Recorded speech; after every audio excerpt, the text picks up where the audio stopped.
Welcome to Let Me Fix This. Enjoy the video. In this video, I will explain how to connect your Dock mouse. These mice are known for their flexible wireless options, primarily using a small USB receiver for a stable connection.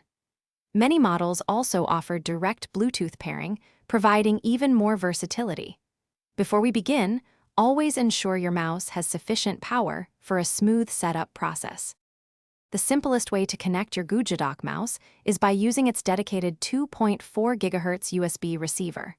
First, find this small receiver, usually tucked away in a compartment on the mouse's underside. Plug it into any open USB port on your computer or device. Then, simply flip the power switch on your mouse. It should establish a connection automatically, typically within 3 to 5 seconds, and be ready for immediate use. For devices without available USB ports, or if you prefer, many Dock mice also offer Bluetooth connectivity. First, confirm your mouse has Bluetooth capability. Next, enable Bluetooth on your computer, tablet, or phone.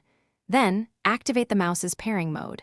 This often involves holding down the left, right, and scroll wheel buttons simultaneously for about 5 seconds until an indicator light flashes. Finally, select Dock mouse from your device's Bluetooth menu to complete the pairing. If you encounter any issues, start by checking the mouse's power.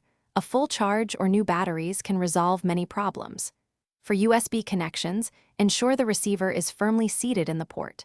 Sometimes, simply turning the mouse off and then back on can re-establish a connection. If using Bluetooth, try removing the mouse from your device's paired list and then repeating the pairing process. These steps usually resolve common connectivity challenges.